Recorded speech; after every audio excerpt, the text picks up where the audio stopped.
Está entrando no ar. Debate 93.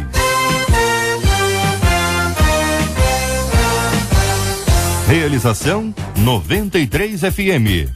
Apresentação J.R. Vargas. Alô, meu irmão! Alô, minha irmã!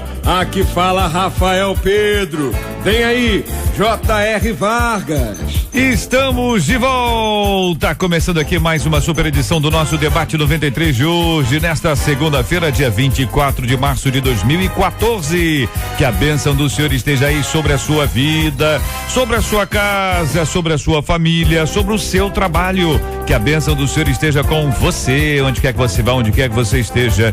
Receba um carinhoso abraço em nome de toda a nossa equipe que já está aqui a postos para te atender, para te receber, para te ouvir. Você liga, você fala com o Debate 93. Fale com o Debate 93. 2461-0093. E-mail debate@radio93.com.br. Facebook Rádio 93 FM. Site www.radio93.com.br. Estamos juntos no Debate 93. Ouvinte dizendo a JR, quando eu nasci, meu pai dizia a todos que eu não era filha dele. Minha mãe aceitou a humilhação de fazer um teste de DNA e ainda assim ele levou 8 anos para me dar o nome dele. Passei todos os meus aniversários sem um parabéns. Nas festinhas da escola, eu via todas as minhas amigas com os pais e eu, órfã de pai vivo. Atualmente, quando ele passa por mim, se eu não falar, ele nem me cumprimenta. Como amar alguém que não se importa com a gente? Sofro com essa indiferença, apesar de não ter culpa. Que caminho devo tomar para ver essa situação mudada? Pergunta uma de nossas queridas ouvintes. Este é o Debate 93. Com J.R. Vargas na 93 FM. E ainda no programa de hoje, não perca As notícias mais importantes da manhã no Debate 93. Você ouve Debate 93 com J.R. Vargas. Pastor Carlos Pedro é pastor da Assembleia de Deus na Itaoca. Muito bom dia, seja muito bem-vindo, meu irmão. O senhor destacou a frase: quando nasci, meu pai dizia a todos que eu não era filha dele. Por que o senhor destacou essa frase, pastor? Bom dia, meu amado JR, bom dia aos amigos, amados debatedores aqui, bom dia a esta audiência maravilhosa que nos dá o prazer da companhia a todos. E eu quero, antes de comentar, falar da alegria de ouvir a voz, nada mais, nada menos do que o meu filho introduzindo JR. É uma homenagem tanta e eu me sinto muito feliz, me sinto um verdadeiro Obed-Edom vendo os filhos atuando na casa do Senhor e de maneira tão bacana, obrigado. Eu percebo nesse e-mail, talvez nós não tenhamos aqui todos os ingredientes que gostaríamos do e-mail, mas é muito triste ler uma mensagem como essa. É muito triste perceber a rejeição. E talvez as circunstâncias que levam alguém a discordar, a desconfiar, a gente não conhece tudo. Nós conhecemos vários casos parecidos com esse, onde não se sabe, questões de infidelidade, questões da própria vida desregrada que algumas pessoas levam, e quando uma criança nasce, não se sabe exatamente quem é o pai. Mas nós estamos falando aqui da menina, da filha, que não tem nenhuma culpa disso. E essa rejeição, ela é tudo que existe de pior na vida de uma pessoa. Para quem cresceu ouvindo isso, para quem percebeu isso já de pequena, para quem percebeu isso nos primeiros aniversários, no dia a dia, para quem percebeu essa rejeição, essa discussão, é algo que marca demais, é algo muito triste, muito triste. E hoje o nosso papel, o nosso desejo aqui é conscientizar essa menina, essa querida, de que existe uma saída. O perdão é a única saída que nós temos. O amor de Deus é aquilo capaz, como diz o Salmo 68, verso 5, que Deus, ele é o pai daqueles que são órfãos. Ele é aquele que tem a misericórdia e guarda os necessitados. Então, se o amor do pai, ele não é suficiente, o amor de Deus, ele vai cobrir isso. E essa menina precisa ser amada por todos que estão à sua volta, e não tem jeito, só o perdão vai fazer com que ela se livre desse sentimento de rejeição que é tão cruel para uma menina. Não sei qual é a idade dela, mas para uma criança, uma adolescente, não há nada pior do que se sentir rejeitado. Pastora Luciana Machado, da Igreja Batista Nova Filadélfia, no Grande Rio, é a nossa menina da mesa de hoje. Pastora Luciana, a nossa ouvinte se revela ao descrever a sua história. Ela limita a sua descrição àquilo que ela considera ser o mais importante. Percebe-se claramente, facilmente, a dor dela. Ela diz: minha mãe aceitou a humilhação de fato fazer um teste de DNA, e ainda assim ele levou 8 anos para me dar o nome dele. Só quando ela tinha 8 aninhos de idade é que ele resolveu colocar o nome dele no registro dela, para ela poder ter no registro dela o nome do pai dela. Luta grande, situação difícil. Os anos se passam e aparentemente a dor continua a mesma. Bom dia, bem-vinda. Bom dia, JR. Bom dia, os debatedores da mesa, todo o povo que nos ouve neste momento. É lamentável a gente ter que partilhar deste momento, mas entende-se que por ela estar compartilhando, como bem disse o JR, expondo a sua vida aqui a esta mesa, é porque ela é uma serva de Deus, né? E isso já é um grande passo para a restauração de qualquer vida, de qualquer problema. Conhecer a Cristo, conhecer a Deus, é colocar diante de Deus os seus problemas. Então ela pede algumas soluções em que, na verdade, nós não podemos dá-las, nós podemos orientá-las. E essa vergonha de que a mãe dela teve que se expor ao DNA e todo esse sofrimento dela, às vezes a gente particulariza e acha que é algo inédito, mas são casos muito corriqueiros, muito frequentes. Pai não é o genitor. E isso eu quero deixar bem claro para ela. Como disse o pastor aqui anteriormente, Deus é o nosso Pai. Ele cuida de nós, Ele nos ama acima dos nossos erros, das nossas falhas. E só aquela pessoa que gera, ela não é pai. Essa pessoa tem demonstrado que foi apenas o genitor, aquele que fez. Porque ele não decidiu amá-la, ele não decidiu cuidar dela, ele não decidiu ser pai. Ele foi apenas um genitor. Então, quero deixar bem claro para essa jovem que nos escreve que ser pai não é ser genitor. Há uma grande diferença entre gerar uma vida e cuidar dessa vida. E um pai, ele não abandona, ele cuida, ele ama, ele sustenta, ele cuida para toda a vida e ama para toda a vida. E amor é uma decisão. Amor não é um sentimento, porque se amor fosse um sentimento, o Senhor não mandaria nós amarmos os nossos inimigos, né? Então nós temos que amar por decisão. Então eu digo a essa jovem: ame o seu pai, porque você conhece a Deus e ele, na ignorância dele, ainda não consegue te amar. E essa história pode ser revertida para a honra e glória do nome do Senhor. Dr. Zenóbio Fonseca é diretor da Associação Nacional de Juristas Evangélicos. Muito bom dia, seja bem-vindo. A exigência por parte do pai do teste de DNA me parece parte do direito do pai querer e exigir que isso viesse a acontecer.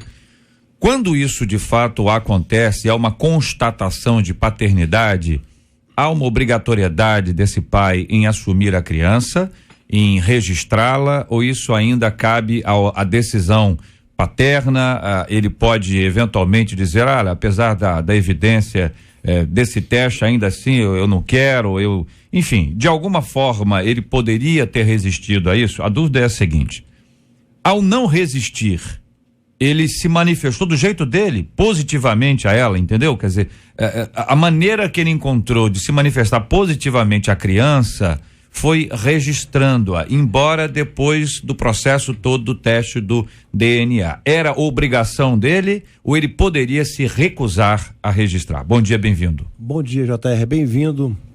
num tema tão relevante quanto esse apresentado pela nossa ouvinte, isso é uma coisa que não é muito difícil de acontecer. Nós temos visto a justiça abarrotada de processos de pessoas discutindo a sua paternidade, querendo ter o seu nome reconhecido pelo pai em razão dos traumas aqui apresentados.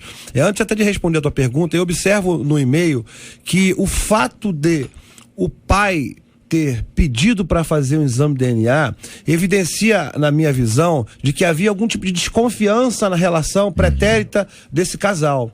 Porque não é lógico, não é normal de um relacionamento um homem que, quando uma mulher está grávida, ele exija que ela faça um exame de DNA. Então eu presumo, pela experiência de vida, que existia alguma lacuna que desse alguma dúvida ao pai, e esse trauma foi trazido para uma criança que não tinha nenhuma culpa desse processo. E aí quando a gente observa que após 8 anos, com a pergunta que você fez, se o pai poderia ter resistido ou não, quando há uma decisão judicial, o juiz determina que essa pessoa, ela registre-se quanto à vontade dele ou não, porque determina que lá no cartório seja feito. Ele poderia ter entrado com aqui não fala, alguns recursos e ficar evitando esse registro, mas quando o juiz determina, é feito no cartório e coloca-se o nome dele. O fato é que a parte jurídica foi feita, ele aceitou, aparentemente, a gente não sabe se foi obrigado por uma ordem judicial ou ele simplesmente, ao tomar conhecimento da sentença, ele aceitou os argumentos do exame de DNA, e foi lá e registrou no cartório. Ou mesmo que tenha tomado conhecimento do próprio exame. Isso. Do resultado do exame. Porque o processo não fala. E foi voluntariamente. Isso é um sinal. O problema é que existem traumas aqui que não são colocados nessa possível relação entre o pai e a mãe, que gerou toda essa controvérsia com essa rejeição de trauma para essa menina, que ela pede socorro, e como já foi colocada aqui na mesa, a questão do perdão, ele é um processo, é uma escolha que a gente vai debater ao longo do debate. Muito bem. Pastor Sérgio Muniz é pastor da Primeira Igreja Batista em Nova Belém, na nossa querida Japeri. Muito bom dia, pastor, seja bem-vindo. Esse aspecto, pastor, que eu queria compartilhar com o senhor e ouvir a sua opinião é o seguinte, que uma criança não sabe nada disso. A criança não sabe que o pai está exigindo teste de DNA. Você imagina que isso tenha sido aí, vamos lá, quantos anos? Há quantos anos, pelo menos? Há uns 10, 15 anos, tá certo? Se falar em teste de DNA, não era uma coisa comum que nós temos hoje. Ratinho popularizou isso, todo mundo hoje sabe o que é isso, por conta até muita influência de televisão. Ou seja, qual a participação da mãe ou dos parentes, eventualmente não exatamente a mãe, mas dos familiares como um todo num processo como esse, que podem, de alguma forma, proteger a criança, blindá-la para evitar que a criança tenha essa dificuldade que está hoje aqui, e de alguma forma, não por maldade, evidentemente, mas às vezes por falta de habilidade, ou por falta de silêncio, ou mesmo o pai, a exposição que o próprio pai fez, ou que outras pessoas fizeram a respeito disso, gerarem para a criança esse cuidado com a criança, que é o ponto aqui. Até onde o senhor acha que isso poderia ser evitado se houvesse ali um acordo, se houvesse um entendimento, ainda que silencioso, sem que fosse formal, mas de proteger a criança que, sabe-se muito bem, não tem nenhuma responsabilidade quanto ao seu nascimento. A sua opinião, bom dia, bem-vindo, pastor. Bom dia, JR, bom dia, amigos e irmãos debatedores, bom dia a todos os nossos ouvintes. JR, essa realidade que está sendo vivida pela nossa ouvinte é uma triste realidade da nossa sociedade. São muitas as famílias que estão vivendo esses traumas. E eu penso que, como já foi dito aqui pelo Dr. Zenóbio, há uma coisa muito anterior. Eu creio que uma desestruturação da família, uma falta de acordo, de diálogo, e até mesmo esse relacionamento dos pais dessa ouvinte, como que se deu para que culminasse nessa problemática que ela está vivendo.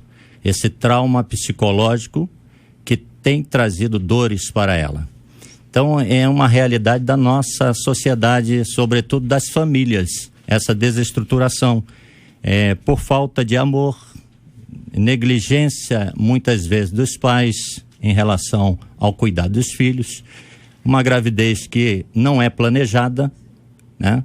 Então, tudo isso vem acarretar. Em relação aos sentimentos dela, tendo aí em vista a questão do teste de DNA, Realmente, isso aí, talvez na época não era bem divulgado e também do conhecimento dessa ouvinte, até por conta da sua idade.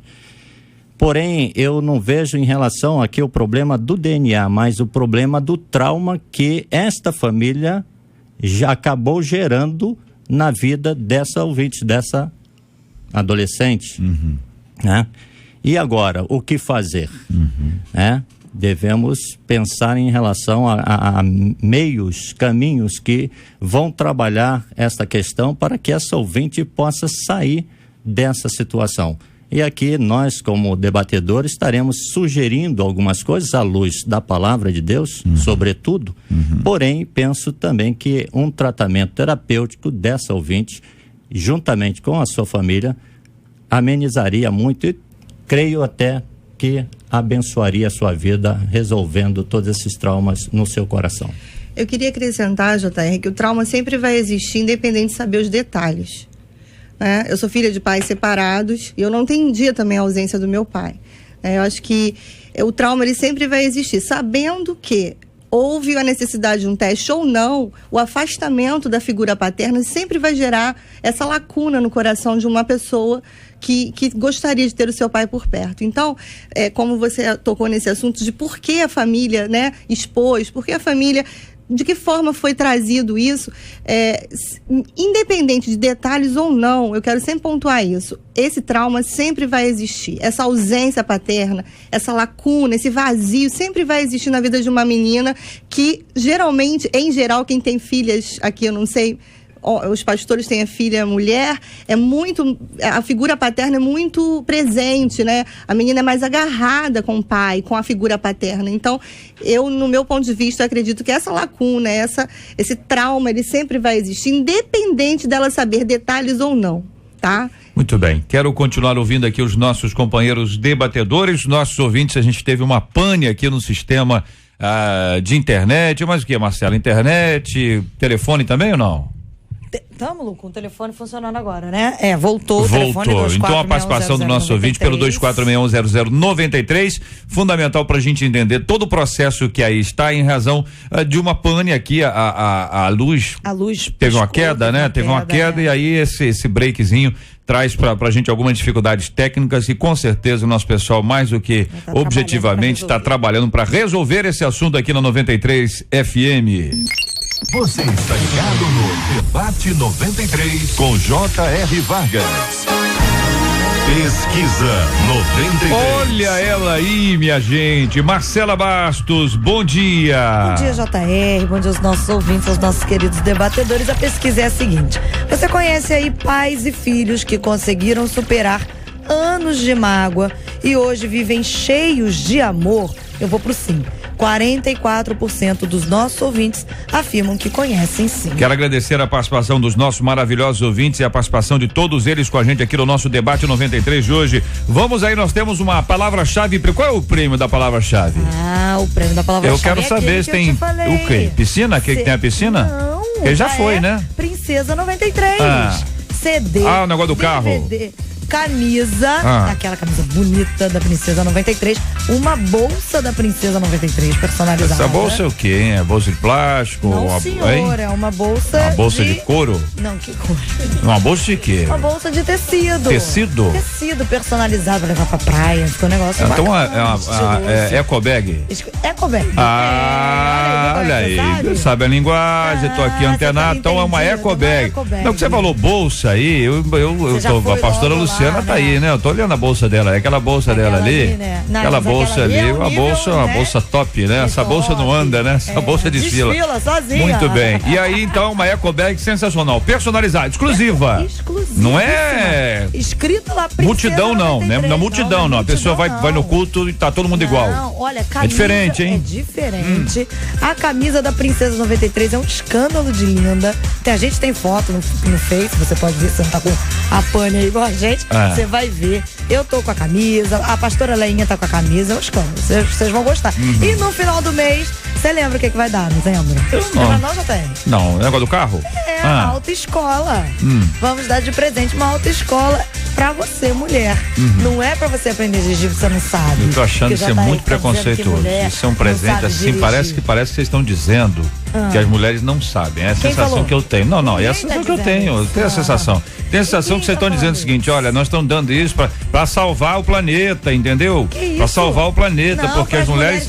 Eu acho isso um absurdo, porque as mulheres dirigem muito melhor do que os homens. Eu também acho. Não, é a minha opinião sobre esse assunto. Não, eu que as falei mulheres dirigem muito melhor do que os homens, e esse prêmio é uma indicação. Eu tô achando que esse prêmio é uma insinuação. Dizer assim, aí, você que não dirige aí e tal. O marido dela não dirige, ela entendeu?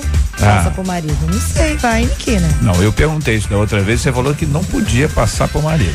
Você falou pra mim que esse prêmio era intransferível. Eu quero saber se é intransferível esse prêmio, porque se a pessoa souber dirigir, o que vai adiantar dar esse prêmio a ela? Não, é intransferível. Hein? Intransferível. Ah, não é intransferível não. Tem jeito de conversar isso aí, hein? Hein? Vê aí. É lógico, porque se a pessoa tem carteira de motorista, vai ganhar um negócio de autoescola, coitada. Ela vai ser o quê? Condenada a aula? Não, ela vai. Então, você tá condenada, vai ganhar, pra ganhar o resto você tem que fazer autoescola. Não, ela já vai entrar nessa promoção. Ela pode transferir pra mãezinha dela, pra prima dela. Tá bom, eu vou fazer essa proposta, pra tá? sogra dela. Olha aí! A sogra vai arrebentar. Muito bem, muito bem. E aí você sabe como é que é. Fica atento aqui, alternado aqui na 93 FM. Liga 24610093 e fala qual é a palavra-chave do dia. Então, o primeiro chave de hoje está em 1 Reis 19:12. 1 Reis 19:12, a versão é Almeida, revista e atualizada. Muito bem, Marcela Bastos, muito obrigado pela sua participação aqui no nosso Debate 93 de hoje. No Debate 93. No Debate 93, você fala ao vivo com J.R. Vargas. De domingo a sexta, às 11 da manhã. Debate 93. Na 93 FM. Na 93 FM. A nossa ouvinte, companheiros, ela continua descrevendo, né? Ela fala sobre os aniversários, e aí a gente percebe uma frieza monstruosa, né? É uma questão complexa. A gente dá parabéns até pra poste, entendeu? É ou não é, Zenóbio? É verdade. Eu tenho uma filha, Luísa, que vai fazer 9 anos, e eu percebo muito isso, a carência quando a gente não está presente. E a alegria dela quando me vê chegar em casa, quando me vê participar de um evento no colégio. E esse e-mail me sensibilizou muito, porque eu tenho uma amiga que faleceu recentemente, que é um caso muito parecido com esse, que está aí já passa de 15 anos e no caso diferente desse rapaz aqui, desse pai, a pessoa recorreu e continua recorrendo. E a menina tem 18 anos. Eu conheço desde os 3 anos de idade. E eu não sou médico, tenho exame de DNA, mas é só olhar pro pai e você ver a menina que ela tem tudo do pai e mais um pouco, que o pai não aceita. E esse trauma e eu acompanhei visita de colégio dela, como amiga próxima, e vi o trauma da criança de querer ter aquela referência paterna, como foi colocado aqui na mesa. Gera uma família disfuncional. A referência paterna é muito importante, é muito difícil. Quando chega no Dia dos Pais, nessas datas festivas, onde há comemoração, até mesmo na igreja, quando se procura o pai e aquela criança não tem, vai gerando toda essa angústia, essa rejeição. Daí a importância, como foi colocado, de se trabalhar a questão do perdão, porque a gente não entende algumas questões, mas nós cremos que o poder de Deus ele é tão grande. Amém. A palavra do Senhor não fala que o amor do Senhor ele é tão grande, que ele vai, de alguma forma, a gente conseguindo trabalhar isso na igreja, orientando as pessoas que são órfãos, porque às vezes quando nós estamos no púlpito levando uma palavra, nós esquecemos que existem pessoas ali que não tem aquela referência paterna ou materna, e quando você dirige uma palavra do pai, ela até para olhar para Deus, ela vê uma figura um pouco distorcida da realidade do que é aquela figura paterna. Quando nós falamos, Deus é o nosso pai, Deus é o nosso amor, e por isso que algumas pessoas têm muita dificuldade de compreender a paternidade de Deus na vida da pessoa. E aí que a gente vem ensinando a questão do amor, trabalhando a questão da escolha, de que realmente é uma decisão. Eu escolhi o quê? Apesar do meu pai não me reconhecer, apesar do meu pai ter todo esse trauma comigo, eu acredito por fé e vou buscar o quê? Vou buscar amá-lo, mesmo que ele não me ame, porque assim que ele não me ame, Jesus me ama, e esse amor que é incondicional de Deus por mim, eu creio que vai irradiar de uma forma que vai mudar o coração desse pai. Eu acredito que ela, reconhecendo esse amor de Deus e todo esse processo que ela passa de tristeza, isso vai de uma forma constranger o pai dela, e em breve eu acredito que esse próprio grito que ela está dando aqui na rádio, Deus vai mudar essa tristeza e de repente vai trazer o pai para ela e vai haver uma cura enorme nisso. Eu quero aqui reafirmar nessa questão, porque no meu ponto de vista a situação dessa família é diferente de tantas outras que nós acompanhamos. O fato de alguém desconfiar, as crises, a infidelidade, aquelas coisas que geram uma desconfiança com relação à paternidade, ela já foi ultrapassada aqui, porque isso dura até o DNA. Então, se entende, se imagina que você, como um pai ou como um marido desconfiado, você vai relutar até olhar para o exame. Então, você olhou para o exame, está confirmado ali, você não tem mais o que dizer. É a sua filha. E aí o que você tem que dizer a partir daí é pedir perdão por ter desconfiado esse tempo todo, é reconhecer o erro, e refazer esse caminho para uma convivência. Mas o que acontece aqui não é isso.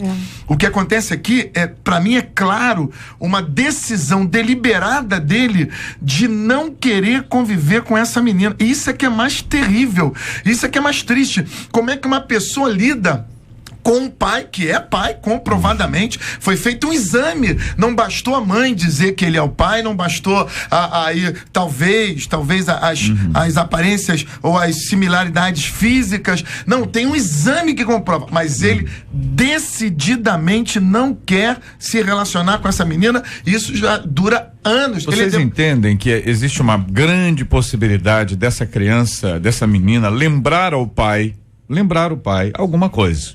Lembrar o pai alguém, lembrar o pai algum episódio. Não se pede um exame de DNA se tudo vai bem. Vocês já disseram isso aqui. O exame de DNA é pedido em caso de dúvida. Ainda que a dúvida tenha sido resolvida, um problema tenha sido resolvido, não é sua filha mesmo, houve alguma coisa. Se não houve de fato, houve na imaginação, houve uma possibilidade. A lembrança é essa. A dificuldade dele talvez seja dissociar as duas coisas, lembrança de realidade. Tá certo? Lembrança, eu me lembro que sua mãe fez uma coisa errada, ela agiu dessa forma, então ele transferiu de alguma forma para a filha aquilo que também se referia à mãe. Lidar com isso, companheiros, ainda que com os pés no chão, ainda que com toda a vida saudável do ponto de vista emocional e espiritual, é uma batalha. É uma batalha. Então este pai, apesar de nós todos entendendo que ele está errado, eu tenho certeza que ele também acha que ele está errado. Talvez ele não saiba o seguinte, como voltar. A pergunta que eu faço a vocês é o seguinte, para esse pai, ou para quantos pais estiverem acompanhando a gente, qual seria o caminho para ele falar assim, olha, eu vou dar uma volta, eu vou dar uma guinada, vou fazer um retorno, eu vou tentar remir o tempo, aproveitá-lo de maneira mais adequada em razão de tudo que aconteceu. Isso vale para ele, pai, e vale também para a filha, porque eventualmente a filha pode ajudá-lo neste processo. Talvez ninguém melhor do que ela, perdoando-o para trazê-lo de volta ao convívio dela. O que pensam vocês? Eu tenho muita dificuldade de olhar para essa questão do pai e de perceber como as pessoas reagem diante da realidade. Contra os fatos não existem argumentos. Ele precisa, pelo menos, se emocionalmente não dá, calma aí, gente, vamos olhar para a realidade. Você tem que enfrentar a responsabilidade. Ainda que você não quisesse, ainda que você tenha seus traumas, mas o que o senhor chama de responsabilidade, pastor? Porque colocar o nome ele colocou. Não, sim, companheiro. Vamos lá, vamos entender que tem gente que tem conceito diferente de paternidade. Para algumas pessoas é assim, para algumas pessoas acompanhando a gente agora, que tem um nomezinho bonitinho lá e tudo mais, o camarada só provê. Ele não tem a presença na festinha, ele não tá, então não tem nada, não tem nenhuma relação emocional. É uma relação financeira para algumas pessoas. Qual é o conceito de paternidade? Pois é, por isso eu chamei de genitor, porque eu vejo a paternidade, ela envolve mais a questão emocional do que a própria questão do sangue. Isso aí. Porque a gente está falando de documental, do ato de gerar a vida que foi ali no momento da concepção, só que há um abandono total afetivo. Então eu acredito que dentro do contexto normal, o pai dá carinho, dá afetividade. Nesse caso, houve a fecundação, mas não houve afetividade. Então não existe o vínculo de pai. Aquela questão do amor. Então, aí da questão dela se sentir órfã. Talvez a culpa que ele tenha, dentro dele, de não ter acreditado, tenha bloqueado. E aí gera todo esse para processo se de achegar a essa afastamento. menina. Por isso que eu acho culpa Exatamente. a culpa faz as pessoas. É aí que vai minha dúvida. Será que esse afastamento é esse sentimento de culpa ou é deliberado? Ele não quer. Ele não. Ele decididamente não quer se relacionar com essa menina. menina. Em tese, qualquer indivíduo, não nesse caso, qualquer indivíduo pode ter as duas possibilidades. Pois é. Vamos examinar as duas. Só dizer ao pastor Sérgio é o seguinte: fica à vontade, hein? Tá certo? O senhor tá vendo que os três aqui estão acelerados. O senhor entendeu, hein? Pois é, JR. Eu penso, eu fico imaginando e procuro ter uma visão holística da situação. Integral. Integral.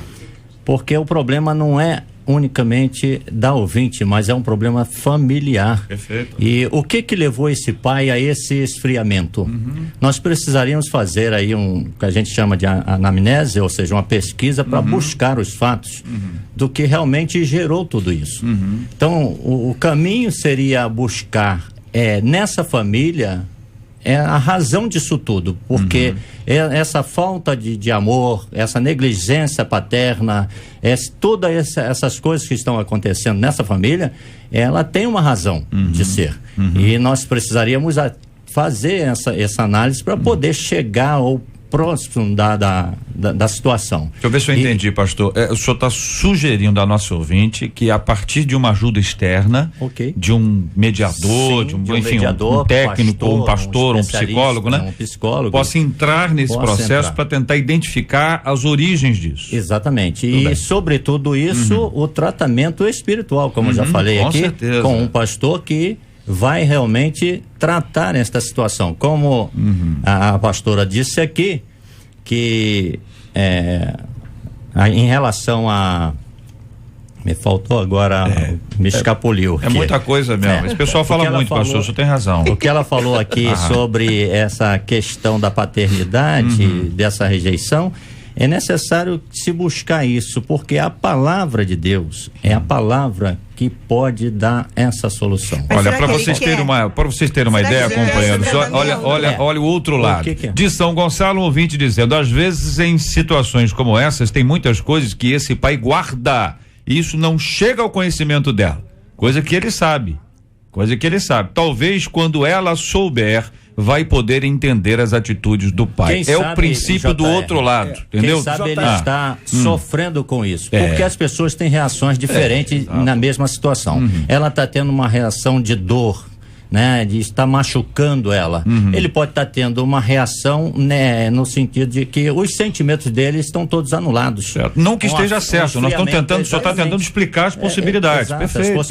Uma situação de autodefesa, talvez, dele, é o que eu falei. Às vezes, por ele não ter assumido essa paternidade ao início, ou até mesmo após o exame de DNA, quando a criança tinha 8 anos, né, estava ali numa fase decisiva da infância, né, com 8 anos de idade, e ele não tenha assumido e ele tenha se culpado e viva se culpando até hoje. Nós não sabemos o lado dele, né? A gente está trabalhando aqui na questão das hipóteses, das ideias, e esse homem pode também, porque por pior que o homem seja, por mais homem da caverna que ele seja, ele vai querer cuidar de uma cria sua, ele vai querer alimentar, ele vai querer abraçar. Então, assim, alguma coisa, como disse aí a ouvinte, o outro lado da questão, alguma coisa aconteceu nas emoções desse homem que o fizeram bloquear essa paternidade. Ainda que ele seja um homem duro, ainda que ele seja um homem frio, ainda que ele esteja absolutamente errado na maneira como conduziu esse assunto, só que todo mundo sabe disso o seguinte: olha, eu penso assim, faria de uma forma, a gente sempre tem ideias e essas ideias ajudam muito, mas todos nós já passamos por instantes da nossa vida em que nós não soubemos como agir e às vezes tomamos uma decisão errada. Então a decisão errada do passado, ela pode não ser perpetuada. Existe uma possibilidade de mudança, e aí é que está. E parece que a chave não é nem o pai, a chave é a menina, é o nosso ouvinte. Pela própria opinião dessa ouvinte de São Gonçalo, a gente observa que quando fala assim, mas tem que ouvir o pai. É lógico que no processo de investigação de paternidade ninguém se elogiou mutuamente. Há uma dúvida de traição. E a traição, ela gera sentimentos nesse relacionamento enorme. A questão é, a partir do momento que se achou a decisão do DNA, dali para frente teria que começar uma nova história. E esses traumas que esse pai carrega em razão desse debate que deve ter acontecido muito doloroso entre ambos por causa dessa traição, porque a dúvida da investigação de paternidade é porque para uma questão de uma traição. E aí vem esses sentimentos. Quando eu vejo e observo a filha gritando pelo pai, eu acho que meio caminho está andado, porque às vezes a filha se sente rejeitada e não quer ouvir o pai. Então, assim, a questão do amor, a cura, vai ser muito importante de uma pessoa, do mediador, seja ele quem quer que o profissional que seja. Esse mediador, um familiar, um amigo, um pastor, vai ter um papel importantíssimo para que haja o perdão e a cura e o restabelecimento dessa família. É extremamente duro quando a nossa ouvinte nos conta, a pastora Luciana destacou essa frase, que atualmente, depois desses anos todos, eles se encontram numa rua, certo? E se ela não falar nada, ele nada fala. Então, ela sente essa dificuldade. Sente a dificuldade de retribuir com amor. Gente, ser humano não é uma máquina, retribui amor, vai lá e retribui amor. É complexo, ela sofre com essa indiferença. É verdade, ela sofre com a indiferença. E aí a questão dela ao final, que caminho devo tomar para ver essa situação mudada? E aí eu quero ouvir os companheiros agora sobre esse ponto, porque a gente já entendeu aqui a questão do pai. As possibilidades estão aí. A possibilidade dela, a possibilidade da mãe dela. Falamos aqui inicialmente sobre família, onde é que esse povo todo estava, onde é que esse povo acertou, onde é que esse povo errou. E a nossa ouvinte é madura o suficiente para não botar a culpa em ninguém. Ela escreve pedindo assim, como é que eu faço para resolver esse assunto? Ela não está aqui com a faca na mão para dizer assim, a quem eu vou culpar, quem vai ser o responsável pela minha dificuldade. Não, essa menina que é uma guerreira, essa menina aqui é uma menina que quer ver a história dela, é a história do pai, a história da mãe, da família dela sendo transformada. Isso é resultado do evangelho de Cristo na vida dela. Exatamente, esse é o grande ponto, e eu me alegro hoje, porque existem dois caminhos para quem está nessa situação. O primeiro caminho é o ódio. É a indiferença, é o ressentimento, é a mágoa, é a frustração, é aquilo que vai corroer você e vai te matar aos poucos.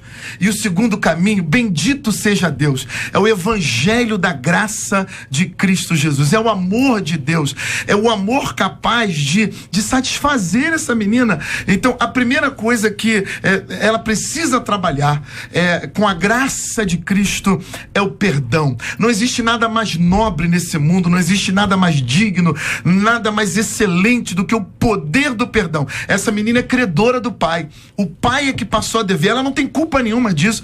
Quem deve aqui, nessa situação específica, é o pai dela. O pai é o devedor. Ela é credora e ela pode trazer o pai amarrado a si, devedor dela a vida inteira, e jogar isso em cima dele. Mas ela tem a capacidade em Cristo de liberá-lo, de soltá-lo, de perdoá-lo, de voluntariamente dizer, o amor de Deus, ele é tão grande na minha vida que eu perdoo meu pai por todos esses anos que ele me rejeitou. Eu perdoo, eu libero. E a partir daí, a partir desse momento, ela vai ter um relacionamento onde o amor de Deus a satisfaz de tal forma que ela vai inverter esse papel, que ela vai mudar essa realidade. O problema, né, pastor Carlos, é exatamente isso.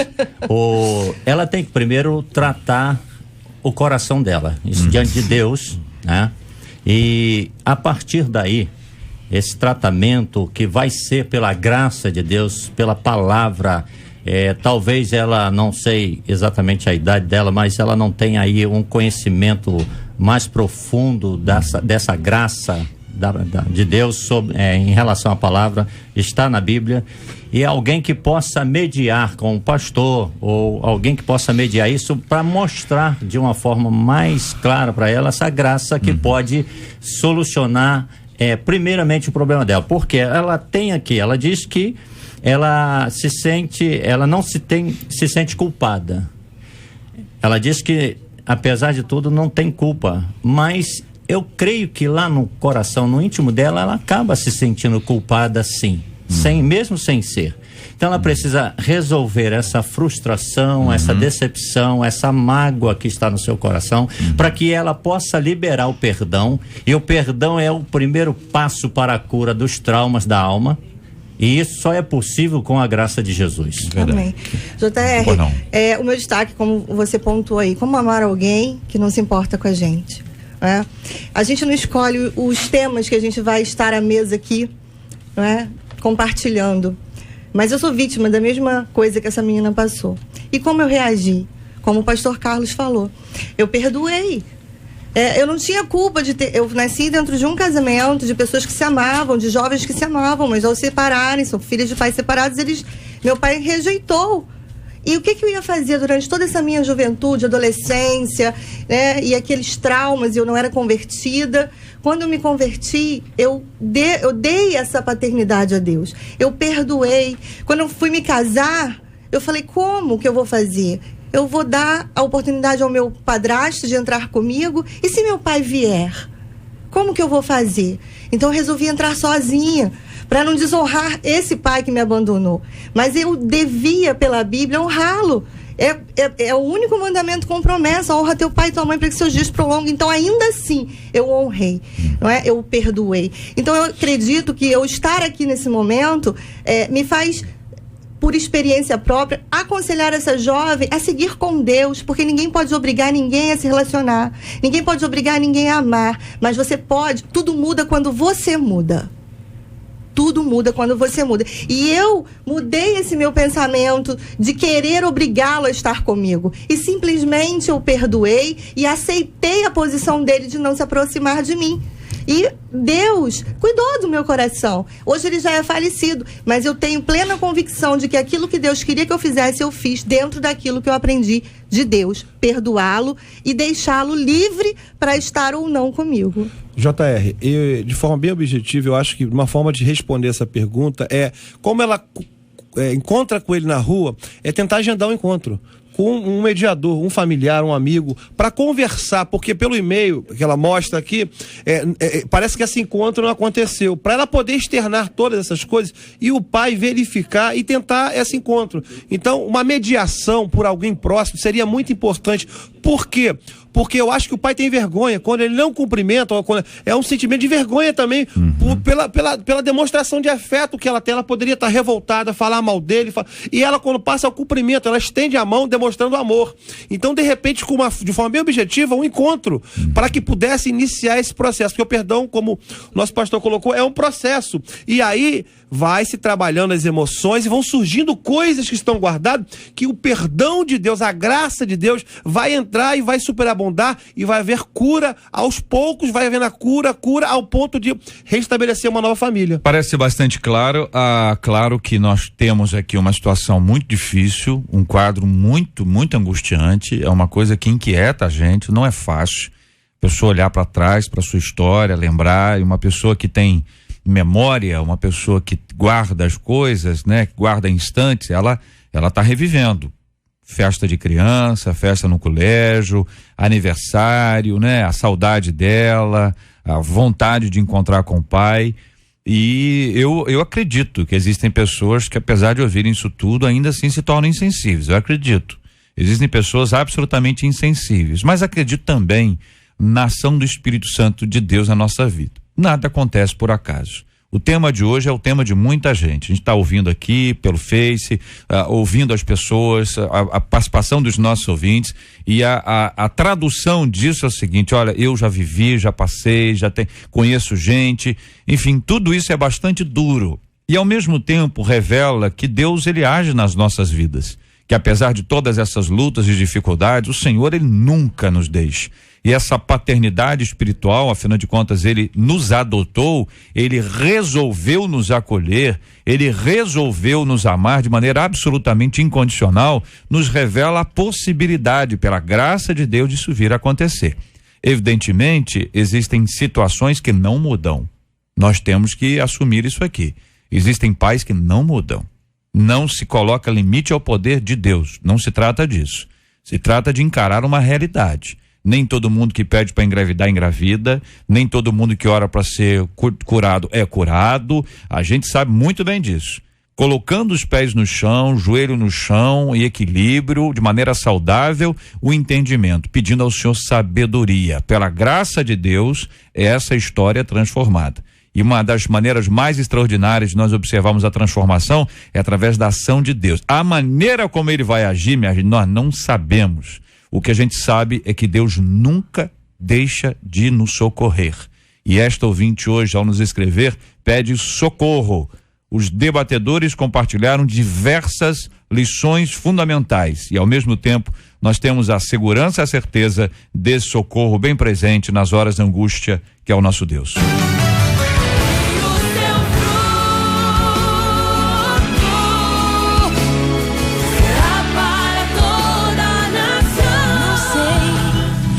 O futuro me espera, mas sei em quem espero, em quem confio e descanso. Não sei o que vai acontecer, mas sei quem sabe que tudo sabe e tudo pode fazer e tudo pode fazer. Larará, lararararararararara, e tudo pode fazer. Este é o Debate 93, com J.R. Varga, na 93 FM. Pesquisa 93. Então, nós começamos com 44% dos nossos ouvintes afirmando que conhecem pais e filhos que conseguiram superar aí anos de mágoa e hoje vivem cheios de amor. Caiu um pouquinho, a gente encerra com 36% dos nossos ouvintes afirmando que conhecem. Muito obrigado aos nossos maravilhosos ouvintes e a participação de cada um deles com a gente agora aqui no nosso Debate 93 de hoje. Vamos aqui às notícias mais importantes da manhã. As notícias mais importantes da manhã no Debate 93. Uma pesquisa realizada pelo Instituto Datafolha revela que mais da metade dos brasileiros não está otimista com relação à Copa do Mundo. 30% dos entrevistados responderam que a Copa vai ser regular e 24% acham que o evento no Brasil vai ser ruim ou péssimo. Outros 46% disseram que a Copa pode ser boa ou ótima.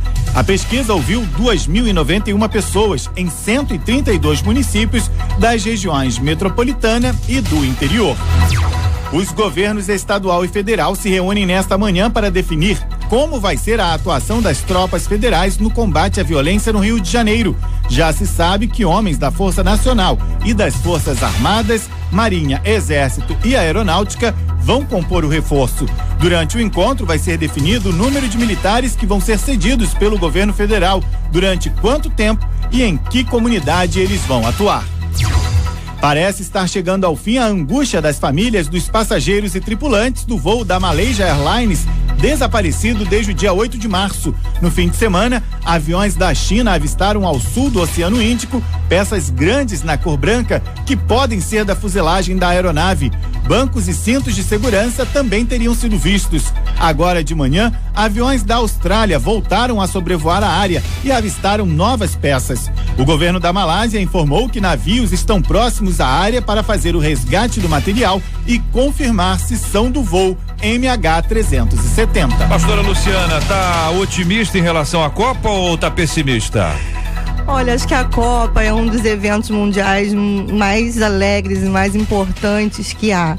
O povo se reúne nas casas para torcer pelo seu país, as pessoas se animam e se reúnem, a amizade é estreitada em prol de tudo isso. Mas eu não estou animada pelo fato da Copa ser no nosso país, principalmente alguns jogos serem no Rio de Janeiro, devido ao fato da nossa instabilidade de segurança, de transporte e tantas outras coisas.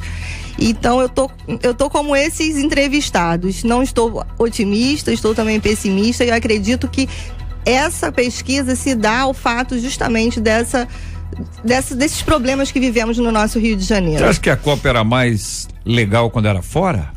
Olha, eu acho. Quando era longe, quando era lá no outro continente. Eu acho que ela é legal quando é barato. É. Não do jeito que, no preço que custa no Brasil. Só que essa era a Copa do legado, né? Agora é a Copa do delegado. Pois é, só pode. Entendeu? Delegado porque a situação tá caótica. Eu penso que é maravilhoso. Você tem um grande evento como esse no Brasil, a exposição do país seria e a Copa vai ser muito boa, não tenha dúvida disso.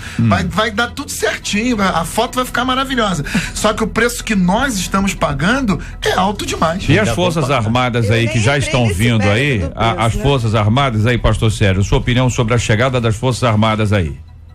Todos os esforços humanos, JR, é de suma importância para principalmente o momento em que nós estamos vivendo. Toda essa dinâmica aí que envolve Copa e tantas outras coisas. O senhor acha que essas tropas estão vindo por causa da Copa? Acredito que porque não é pela instabilidade, é pela Copa. Eu quero acreditar que não. Não, você quer acreditar que não? Eu sou otimista nessa área, eu acho que acima da questão partidária, o estado do Rio de Janeiro tem uma política de segurança que, na minha opinião, é séria. Nós estamos enfrentando um problema gravíssimo no Rio de Janeiro. Nós não temos nenhuma ilusão de que vai se resolver isso a curto prazo, mas o que tem que ser feito, na minha opinião, está sendo feito. Há um enfrentamento sério, nós vivemos em regiões afetadas, sabemos que não é brincadeira. Agora, eu acredito que a vinda de mais reforços, de mais investimentos, quanto mais nós pudermos investir nessa área, melhor. Pergunta foi, tem a ver com a Copa? Nesse caso, acredito que não. Que não, pastor Sérgio. Eu acredito que sim. Porque a questão da violência não é um fato novo. Porque justamente quando se cogita a Copa no nosso país, se faz todo um movimento de um aparato de segurança e se busca recursos com o governo federal e tudo mais para implementar essa segurança, né? Eu, como a pastora falou, eu não estou muito animado com essa questão da Copa, porque são bilhões que estão sendo investidos e nós aqui necessitando de a segurança, educação, saúde, cada vez vai de mal a pior. Trocaria fácil a Copa por hospitais melhores, escolas melhores? Com certeza. Trocaria fácil. Com certeza. Muito bem, querido Zenóbio, a gente está acompanhando esse episódio do avião, que é uma coisa impressionante. Parece que agora as novidades estão aparecendo. Hoje pela manhã tem se noticiado que acharam alguns destroços. Eu acredito que essa novela vai chegar ao fim, pelos indícios que tem apresentado, porque há uma angústia, até para nós que não temos nenhum familiar, porque a notícia televisionada, falada, na internet, ele começa a mostrar e traz uma angústia, imagina para aqueles familiares. Meu Deus do 200 céu, e tantas pessoas que sumiram, não pode ter o seu luto, eu não, é aquela sensação, eu não sei se o meu parente está sequestrado, eu não sei se ele morreu. E essa dúvida causa toda uma tribulação, uma ansiedade enorme. O grande problema aqui é porque tem muito dinheiro em jogo também, por causa da questão do seguro. Então essas discussões que não vêm à tona. E a gente espera que ao final do dia de hoje, essa notícia possa confirmar para que aquelas famílias possam descansar no seu processo de luto. 239 pessoas a bordo, a maioria de chineses, e aí está havendo um conflito internacional exatamente por conta disso, conflito diplomático, porque eles estão entendendo que a Malásia está lenta em relação a esse assunto, já sabe muito bem que é um espaço gigantesco, as dificuldades são grandes, mas tem muita gente envolvida. Você vê barcos indo para lá, aviões indo para lá, pesquisadores indo para lá, gente do mundo inteiro especializada. Isso é um negócio especializado, é complexo, mas é a nossa expectativa de que, pela graça de Deus, finalmente haja um desfecho nesse assunto muito triste e que aumenta para muita gente o medo de voar. Quem tem medo de voar já fica num desespero muito grande quando percebe um episódio como esse. Que dia é hoje, hein? Hoje é dia 24. Isso aconteceu dia 8 de março, gente. Pelo amor de Deus, é muito tempo ser uma resposta. Na história da aviação são pouquíssimos casos com tanto tempo de demora e é um enigma, né? É uma situação realmente difícil. Daí a dúvida do que realmente está acontecendo, porque existe tanta tecnologia e aí o que nos espanta é essa questão dos governos, Estados Unidos, a questão da China, já tem várias pessoas envolvidas e eu sinto que estão escondendo algum tipo de notícia. Parece isso, não parece? Que tem, parece que sabe alguma coisa, né? Porque nós tivemos um avião, se eu não me engano, francês, um acidente atrás, que o avião tem dispositivos que permite o rastreamento da aeronave, mesmo em grandes profundidades. Foi a França que saiu daqui. Exatamente. E tal. É a França. Então, mesmo com grandes profundidades, que é o que se imagina que aconteceu agora, em caso do avião ter caído no mar, o avião tem dispositivos que permitem localizações. Realmente a gente sabe o que acontece também? Quando essa notícia veio, as hipóteses foram tantas que agora gera essa dificuldade aí. Tinha hipótese de sabotagem, tinha hipótese de sequestro. Aí os caras entraram com passaporte falso e tal, então esses caras são não sei o que, papapá. Aí não, esse cara é o seguinte, eles não explodiram não, eles pegaram um avião porque eles têm outro objetivo. Aí começa, tem outro, então os caras estão estacionados em algum lugar, essas pessoas estão, e aí começa uma série de possibilidades que acaba hoje a gente não tendo noção. E se a gente que tá longe vive nessa angústia, imagina exatamente quem tá mais perto lá. Famílias inteiras que estão enlutadas sem saber de fato o que aconteceu. Nossa oração continua, é alvo sempre das nossas orações esse assunto. Nós vamos estar intercedendo por esse tema hoje também aqui. Afinal de contas, essas são as notícias mais importantes da manhã. As notícias mais importantes da manhã no Debate 93.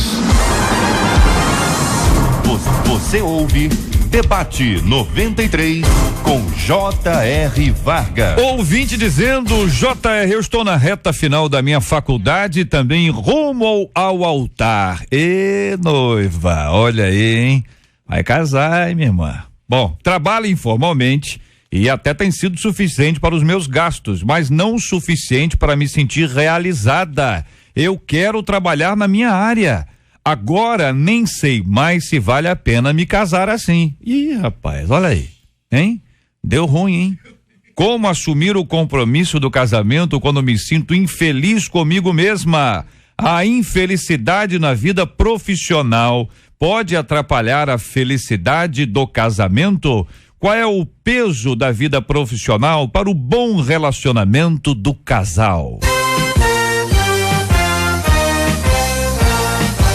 Esses e outros assuntos estarão amanhã, se Deus quiser, a partir das 11 horas da manhã, em mais uma super edição do nosso Debate 93. Muito obrigado aqui aos companheiros presentes no estúdio, o pastor Carlos Pedro, muito obrigado aqui na bancada do nosso Debate 93 de hoje. Obrigado, meu amado JR, obrigado a essa rádio abençoada. Eu gostaria muito de deixar um texto, um versículo para esses ouvintes hoje. Isaías 49:15. Pode uma mulher, e aí eu diria um homem, esquecer-se tanto do filho que cria, que não se compadeça dele, do filho do seu ventre, mas ainda que este ou esta se esquecesse, todavia eu não me esquecerei de ti, assim diz o Senhor. Pastora Luciana Machado, muito obrigado, Deus te abençoe sempre, a nossa menina da mesa de hoje. Obrigada, JR, eu agradeço o privilégio de estar aqui com vocês, né, nesta manhã. Queria mandar um abraço grande para um casal de obreiros que nós tivemos no final de semana na casa deles, na nova casa deles, compartilhando de uma amizade abençoada, irmã Inês e irmão Antônio. Queria mandar um abraço para eles lá de Jacarepaguá. E um abraço a Cristiane, que veio aqui me acompanhar, me fazer companhia. E um beijo pro meu marido, meu filho, meus amores. E dizer para essa jovem que está passando por este problema, eu profetizo a cura das suas emoções em nome de Jesus na tua vida. Mude, e tudo muda quando a gente muda, a gente crê e tem fé no Filho de Deus. Pastor Sérgio, muito obrigado, um grande abraço, querido. Obrigado, JR, agradeço aos debatedores da rádio, aos ouvintes aqui, e quero mandar um abraço à minha família, minha mãe Maria de Lourdes, a minha esposa Marinalva, minhas filhas Gisele e Letícia e meu genro Jaime. Também mandar um abraço para o povo. Falou genro, o senhor mudou o semblante. Vocês perceberam ou não? Hein? Perceberam também? Perceberam também?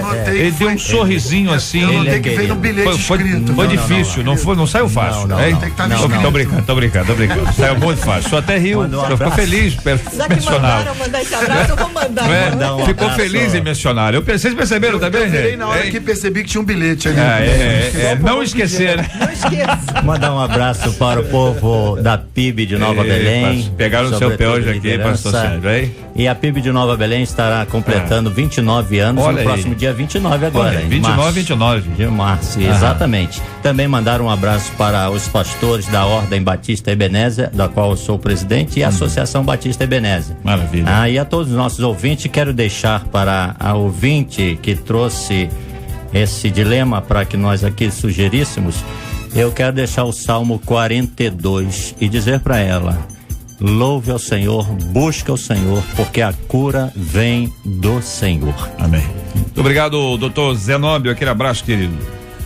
JR, é um prazer estar aqui, e eu queria deixar para nosso ouvinte, para os demais filhos e filhas que passam por essa situação, aquele hino que diz: o verdadeiro amor lança fora todo medo.